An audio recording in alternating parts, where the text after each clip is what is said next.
right? All right.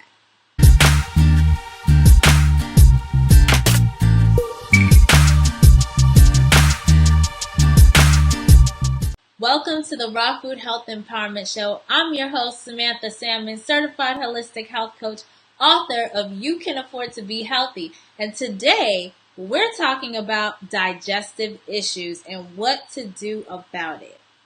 Okay, so on the blog, we've talked about what science says is the right diet for humans, right? So I know some people have spoken to me on Twitter about this, like if I believe that we should be doing this and da da da da da.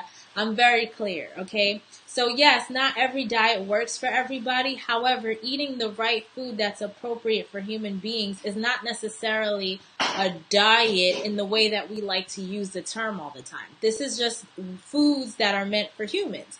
Just like gorillas have foods that's for them. Cats have foods that's for them. Whales have food that's for them, right?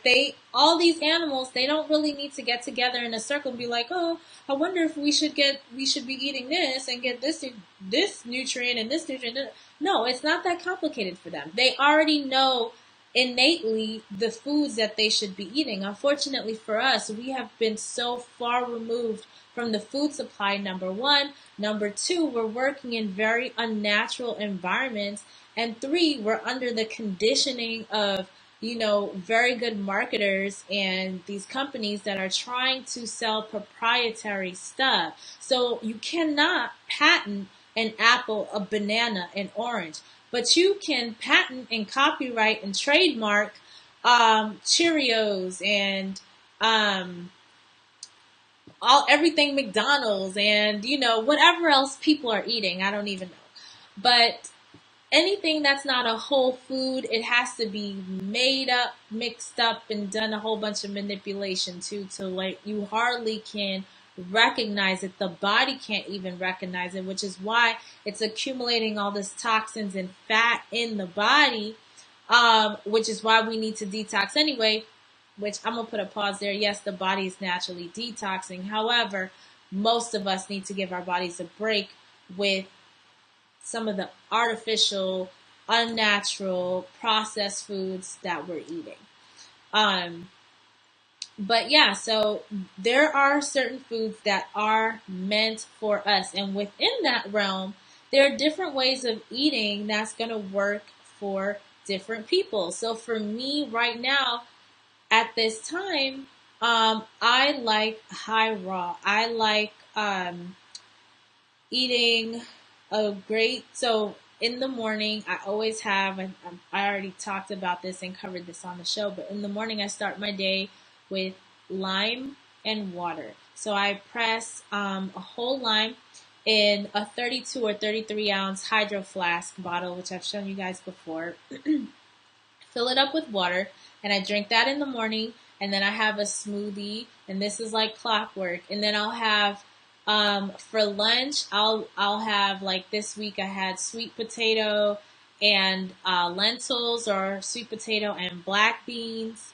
I like garbanzo beans. Lentils are really quick to make, and so I like to have that on hand because it's just easy to prepare. There's no like pre-planning and stuff involved. But beans are great also. And for dinner, I'll just have beets, some vegetables, and some root vegetables, or I'll have a smoothie or something like that. It really depends on the day. So that's what I'm eating right now. It's not the same thing all the time, but this is what's working for me at this point. And for some people, and of course within that, so like I eat a low-fat, plant-based, mostly raw diet. You would consider high carb. It's not exactly 80-10-10, but it is low fat and it is high carb. And that works for me. I know some people have questioned that. They think it doesn't make sense because they're looking more at certain sciences and what some people are saying, and it's the same thing with veganism. I've heard some people say veganism doesn't work for me, but when you really dig in and ask the right questions, and you'll see what they were doing wasn't necessarily a healthy thing. Like, being vegan doesn't necessarily mean being healthy. And then there are other things at play. So it's like, if you're not mentally ready to give up meat, like, everyone around you is eating meat, you don't see a reason to give up meat. You don't understand why you have to do it, and you don't have the inclination, the want to do it, then it's not going to happen for you. You have to want to do it. It has to make sense. Like I said, we're really living in a time and in a world where certain decisions have already been made for us. Like, what's big on the news right now is big data, right?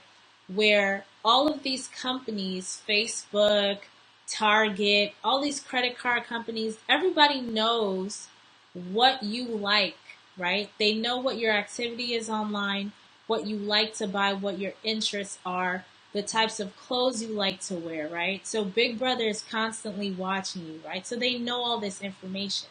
With that information, they use that to help funnel you into the products that they want you to buy, right? So if I know that, for example, just this is an easy example, I know you're a mother, you have children, and a lot of parents unfortunately have TVs in the children's rooms, which when I was young, I didn't have a problem with it. But now that I'm older and I see how little kids are being manipulated and how it's affecting their health long term, now I kind of have a problem with it. So what they do is, I'm GM, I'm Cheerios or whatever, right? And I loved Cheerios. Hell, if Cheerios did not cause cavities, my cavities, which I know Cheerios played a part in my cavities, um, and if they weren't grains and all this stuff, like, if grains was our natural diet and we could have artificial sugar, no problem, like, I would be eating Cheerios every day. I love Honey Nut Cheerios. Like, you won't hear me say, like, I don't like the taste of it. I love the taste of it. But do I eat it? No, I don't, because all my teeth will melt out my mouth. It's already caused so much dental damage. Not to mention that it's empty calories, and how it has me feeling after, my brain, the brain fog, the lethargy, all this stuff. Plus, I know the long term effects, right? But Cheerios, Honey Nut Cheerios, they have this cute little bee, and it's a cartoon bee, and they use these cartoons. There was one with a tiger that I used to like. Oh, Frosted Flakes, they had a tiger, cute, he was nice, they're great, that whole thing. And they're targeting kids, right? What do kids like? They like these nice, cuddly, cute cartoon animals, and they're talking to them, they're marketing to them. And then your kid ends up in the grocery store, Mommy, I want this, Mommy, I want this, I want this, and they start this whole temper tantrum until you get them that. And in your head, you're like, why shouldn't my kid enjoy what other kids are enjoying, right? There's this whole psychology. You're not going to say no to your cute, innocent, precious looking child. But if it's a marketer in a business suit, then, you're more inclined to say no. So they know what they're doing. They know it's like, what do they call it? The Trojan horse?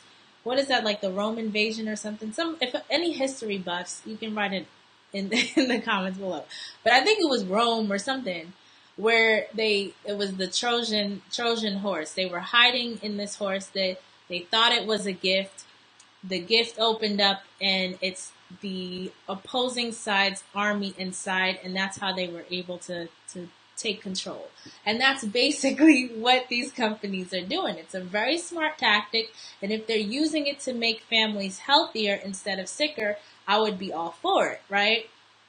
However, that's not really the case. Like I said, hands down, it tastes good. However, it's not good for us. It's not good for our health. So I can't support that. So yes, these things are not meant for human consumption. I know I kind of digressed a little bit, but let's get back into it. So I have a lot of resources on the blog, on the show. And if digestive issues is something you're struggling with, you really need to dig in and get to understand what's happening in your body. Why are you feeling the way you feel? Get an introduction to food and what is actually food, because there's a lot of things in the grocery store that's not food. It's being sold as food, but it's absolutely not food for us, right? So the resources are all in the description. We talk about, right, what science says. Meat is not meant for human consumption. This includes fish. People are eating fish and they're wondering why they can't lose weight and why they're still feeling sick. That's explained on the blog. Fish is not for us. Okay, it's not for us to eat. I even address, the Bible because I know Christians like to, well, God fed people with, yeah, he fed them bread too, but bread, what does bread do to you? And also listen to your body, because at the end of the day, it doesn't matter what science says, really, because science is a lot of things. Like, you can have an intellectual understanding, like, yes, I shouldn't be eating salami or whatever, pepperoni, because the World Health Organization says this is a carcinogen, and I shouldn't have it, shouldn't have these hot dogs, But I've always eaten this food. My whole family has been eating this food. Everyone around me is still eating this food. It's right in front of me, and it's frying, and it's smelling good, because I remember it tasting good. I remember it smelling good, and it's right in front of me. And so you have that longing. You haven't made the connection, that personal connection, to some kind of pain or an emotion or something to make it worth it enough for you to get off of it. It's just intellectual. You don't really make a change based off of an intellectual thing. You make a change based off of an emotional thing, right? So, for example, and this is kind of, I'm going to put it on a little tangent, give you a little insight to me as a person for a little bit. Before my grandma died, I had plans for my life. I wanted to, I'm first generation American. My family's from Jamaica, West Indies, and it really bothered me that Jamaica's money was so devalued. Like, the money is crazy. It doesn't even make sense. It costs hundreds of dollars, Jamaican dollars, to buy a loaf of bread there, right?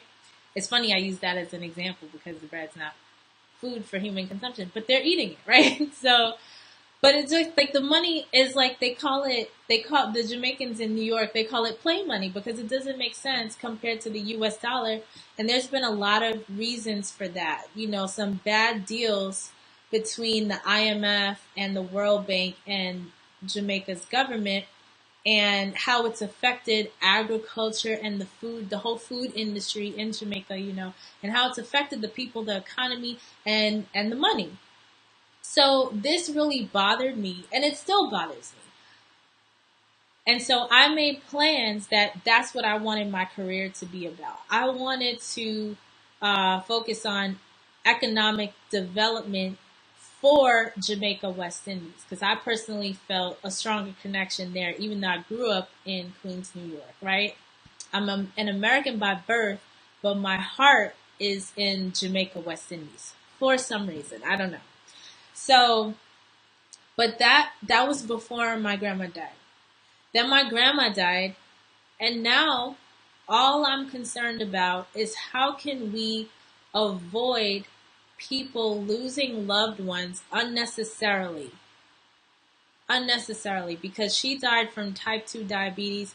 Not only did she die, it's like, I never had a family member really close to me get shot. So I can't say what that's like. But if she was shot, I could blame it on somebody and at least know that if she was shot and died really quickly, she didn't have to suffer too long or something like that. But I heard, listened, saw, experience my grandma suffer. Like in her last days, she suffered a lot. She suffered tremendously. But years leading up to that, she was suffering. The 20 big pills, like pills almost as big as my phone. I'm just joking. But like huge, huge pills. 20 of them she would have to take, and she would hold her neck down so she could get it down, you know. And then she had to get her blood tested all the time, so we'd have to prick her finger every day. And then eventually she had to get the long insulin shots into her stomach. I mean, you know, it really sucked to watch her go through that. But then those last days when she was home on hospice and had to experience her organs fail one by one. She had to have a catheter hooked up to her because she couldn't leave, right, the gurney to go to the bathroom. And the experience of that and how that was hurting her and burning her, and she was just wailing in pain. I had to listen to all of that. So now I have this emotional connection towards what unhealthy eating and an unhealthy lifestyle does. You know, it's not about death. Like, I'm completely fine with dying at this point. I'm completely fine with dying. And I think that's even worth another show to explore that, why I would say that at 31 years old. But I'm completely fine with that. What I have a problem with always is suffering and pain. I don't like to feel pain. This is why I don't like going to the dentist because it's always really painful. I don't do injections, you know. I just have this huge phobia. I can't even get my blood test done. Okay. Thank God for technology. They don't have to prick anything anymore to do like body scans and stuff like that. But yeah, so I don't do all of that. But the reason that I got into all of this whole story to explain to you is it's easy for me to look at a cheese pizza and say no and not think twice about it. I'm not in any mental agony or cravings over it because when I see pizza, I see mucus, I see inflammation, I see nastiness, you know, and I have this emotional connection to eating nasty foods, right? Foods that are acidic and inflammatory in nature and high in saturated fat means I am on hospice care and suffering and all my organs are failing and I'm dying and I'm experiencing a slow, painful, agonizing death, and my family will have to endure this pain of watching me slowly die. Okay? This has been my experience. And if you read my book, you know the story, you understand. This is what I want to get to you all. If you're not in a place yet where you have that emotional connection, you know, it's going to be difficult because there are changes that I've tried to make that I wasn't able to make the change until I had an emotional thing to it. So for example, with grains, when I realized that my mental, like my mood and my mind was being affected, like it was one thing to have like spots on my legs and bumps and stuff. It's like, okay, you know, it's not sexy, but it's not really bothering me that much. But now I'm becoming like, if I'm becoming a different person, and you know, I don't feel good about myself. Like I'm hearing thoughts in my head that don't reflect how I really feel about myself and how I really should be talking to myself. And it's coming from the food. I know that intellectually it's coming from the food, and I know that experientially, right? From experimenting with these different eating patterns that it's affecting me. Then now I have more an emotional connection. Like I love myself. I want to protect my mind. So therefore I'm not going to eat this, right? Because it can be really dangerous. Look at all these people committing suicide. And I can't say that their situation was because of the foods that they're eating, but honestly, from my point of view, I think it has a lot to do with it. That's not the whole story, but it has a lot to do with it. And I could say from my personal experience that food is essential. It's crucial. Um, and this is why I really encourage you, even if you don't have that emotional connection yet, to make the change. Experiment with these different eating patterns. Experiment with the 30-day raw vegan challenge. Experiment with the eat real food challenge, where you do grain free. Um, Experiment and see what it does for your body. See how you feel. See what happens. What's your mind like? What's your body like? Do you gain weight? Do you lose weight? Do you feel better? What's your energy level like? And just see. So at least you have a point of reference for later on down the line if you're looking to make changes, or if something happens, then you can make that connection, that intellectual connection, and now you're tied it in with some kind of emotional response. Hopefully that makes sense. If it doesn't make sense, definitely drop me a question in the comment box below. I'm here to help you. So if there's something that I can maybe clear up and define better, then, leave that in the comments below. So in the resources, you'll find meat, why that's no good, how to quit meat. I wrote a whole blog on if you're new. This is definitely going to include grains because, most people, I didn't make an overnight shift with grains. Like that's something I didn't even know about actually when I first went vegan. I didn't really hear too many people demonizing grains, but grains wasn't really in the picture. It was more like eat more raw, right? But I ate a lot of bread when I first went vegan, and I got to my heaviest, and my heaviest was like 140 pounds. I'm 5'3", so that was really uncomfortable for me to be at 140. I didn't like to see myself. I basically gained 20 pounds, and I wasn't comfortable with that. And it was all because I was eating so much bread on a daily basis. So I know from then that bread makes me gain weight real fast. So I want to stay away from it. That's when I got more into green smoothies and stuff like that. But, this is how you're going to quit meat. Like if you really have this craving, yearning for it, there are things you can do to help you transition. And that's what that post is all about. Then we go into grains when you're ready for that, right? Why? The why behind grains not being meant for our consumption. I go into lots of detail there. Very interesting conversation that happens in the comments section too. There's some digestion juices you could do to help repair your intestinal lining, strengthen your digestion. Moringa is great for digestion, so you'll see some recipes in the episode resources. Now, it's not just about food. You also want to think about stress, okay, and anxiety. And we had a show last season about how to alleviate anxiety.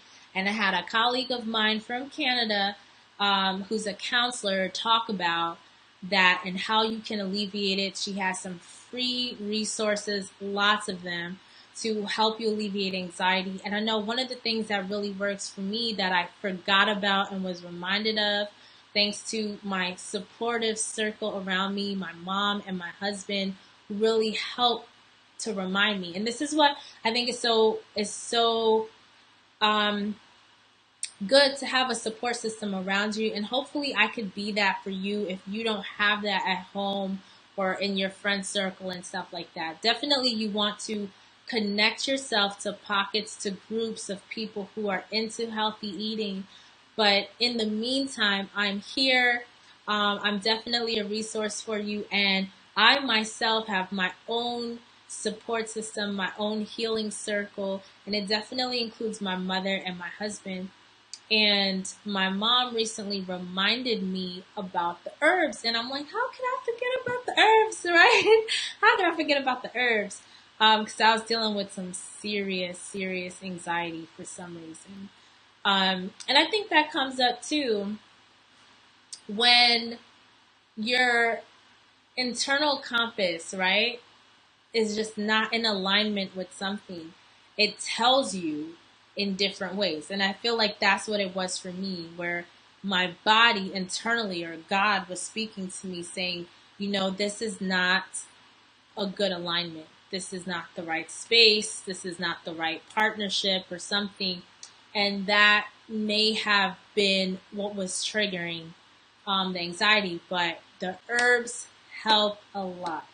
The herbs help a lot. So there's lots of resources in the episode resources. And if you want more than what's down there as you're doing your research and digging in, if you want support and accountability because you're like, oh, I tried all this stuff, I know this intellectually, but I'm having trouble sticking with it, then you may want to sign up for my 30-day Raw Energy Jumpstart program. And the link for that is in the description below, where we basically talk about goal setting, meal planning, exercising, and hydration, basically to give you the foundation of forming healthy habits so you can continue that to continue getting towards your goal. So you reach your initial 30-day goal and you continue the habits to reach on for bigger goals, because you're always going to have goals,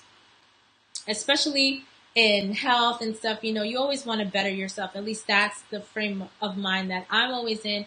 I'm always looking to develop and be a better version of me. If you need something more than that, a longer term, some of my clients like a longer term accountability and support. I also have a 6-month program called the Veggie Transition Program.